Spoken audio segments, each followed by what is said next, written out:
आज ही Doubtnut app download करें। Doubtnut पर होगा अब आपके सभी मैथ्स, केमिस्ट्री, फिजिक्स और बायोलॉजी डाउट्स का सफाया। बस अपने क्वेश्चन की फोटो खींचो, उसे क्रॉप करो और तुरंत वीडियो सोल्यूशन पाओ। Download now.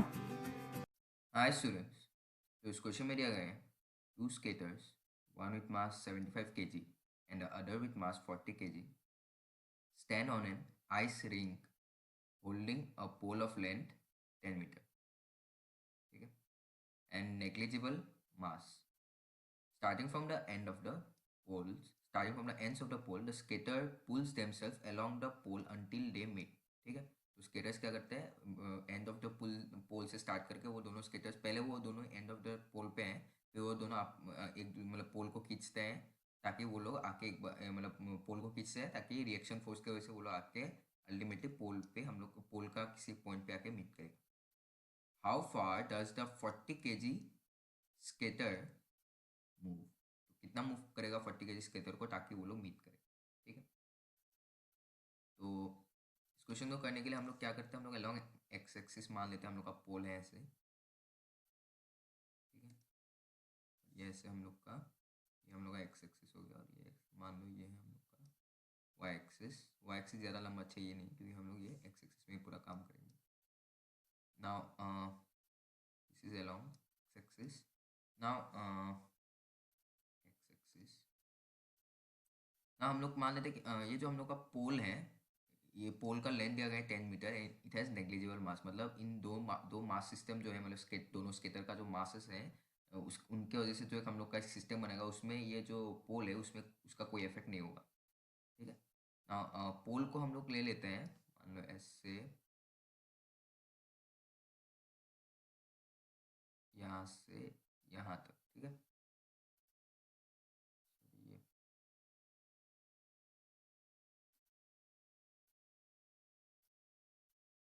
ये पोल हम लोग ने ऐसे ले लिया है. ठीक है, नाउ अच्छा अभी हम लोग क्या करेंगे, ये पोल हम लोग ने ले लिया, ब्लू कलर लाइन से डिनोट कर लेंगे पोल को. और ये पोल का लेंथ जो है, this is x is equal to 10 metre and this is x is equal to 0 metre. ठीक है, ये वाला जो पॉइंट है. नाउ इनिशियली हम लोग का जो मासेस है, ये M1 हम लोग ले लेते हैं 75 kg, तो M1 स्केटर जो है वो यहाँ पे है, और दूसरा स्केटर M2 जो है वो 40 kg मान लेते हैं, वो यहाँ पे. So M2 is equal to 40 kg और M1 जो है दिस इज 75 kg. ठीक है, नाउ ये 40 kg वाला जो हम लोग का मास है, ये इस एंड पे है, 75 वाला इस एंड पे. ना वो लोग अपने आप को, मतलब वो लोग क्या करेगा, इस पोल पे फोर्स लगाएगा ताकि वो दोनों पोल को खींचेगा, ताकि पोल का रिएक्शन फोर्स उन दोनों पे अंदर की तरफ होके वो लोग एक कहीं एक पॉइंट पे आके मीट करेगा. तो मान लेते हैं जो M2 है वो इस पॉइंट से, वो दोनों मीट करते हैं इस पॉइंट पे मान लेते हैं, तो M2 इस पॉइंट से इस पॉइंट तक मान लेते हैं हम लोग का डिस्टेंस ट्रेवल किया x. और M1 जो है वो यहाँ से यहाँ तक कितना फिर डिस्टेंस ट्रेवल करेगा, टोटल है हम लोग का 10. सो 10 - x होगा. ठीक है, क्योंकि ये टोटल लेंथ है हम लोग का 10 metre, this will be 10 - x. ठीक है, नाउ यहाँ पे देखो, जो हम लोग का, अगर हम लोग ये जो पोल है और ये जो हम लोग का मास है, मतलब ये जो हम लोग का जो पहला वाला स्केटर है और ये दूसरा वाला स्केटर है, वो जो फोर्सेस लगा रहे हैं, अगर हम लोग ये पोल और ये मास M1 और ये M2, इन इस पूरा को अगर हम लोग एक सिस्टम मान लेते हैं, इसको हम लोग ने सिस्टम मान लिया, तो अगर इन लोग को सिस्टम मान लेते हैं तो सारा फोर्सेस हम लोग का इंटरनल बन जाएगा, जो आदमी पोल पे लगाएगा और पोल आदमी पे लगाएगा. तो नेट एक्सटर्नल फोर्स हम लोग का हो जाएगा 0.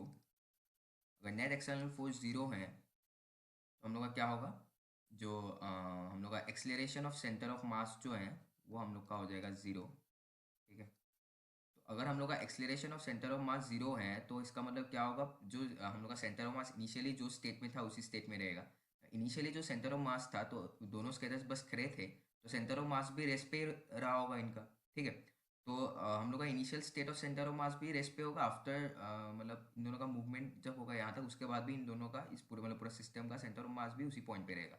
तो हम लोग का जो change in position of centre of mass होता है, del x u m, that will be equal to, वो होता है M1 डेल x1 प्लस, ये 2 पॉइंट मास सिस्टम के लिए होता है, M1 del x1 plus M2 del x2 divided by M1 plus M2.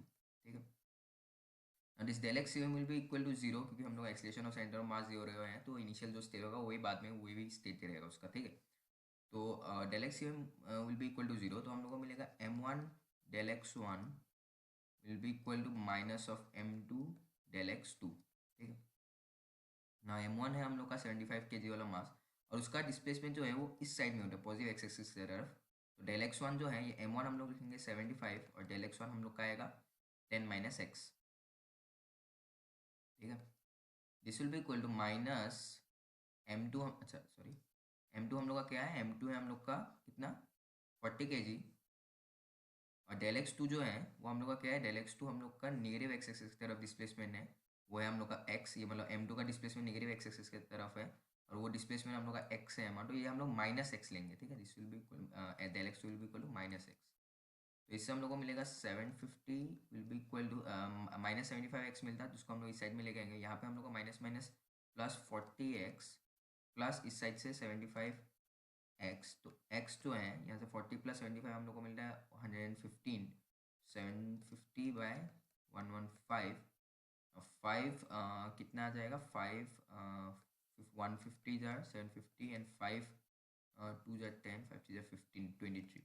Now 23 into अगर हम लोग 6 करते हैं, सॉरी 23 इंटू अगर हम लोग 6 करते हैं तो हम लोग का कितना आता है, 6 3 जार 18, 6 जार 12, 13, सो 6 138 आएगा, 12 आएगा 120, 23 5 जार 3 5 जार 15, 5 2 जार 10 11, तो 6.5 हम लोग का मीटर, ठीक है, ऑलमोस्ट इक्वल टू 6.5 मीटर आएगा। सो हम लोग का जो डिस्प्लेसमेंट यहाँ पे हम लोग को जो पूछ रहे हैं, how far does the 40 kg skater moves, तो m2 जो है वो हम लोग का 40 kg वाला मास हम लोग ने देखा कितना मूव किया था, x अमाउंट मूव किया था, ठीक है।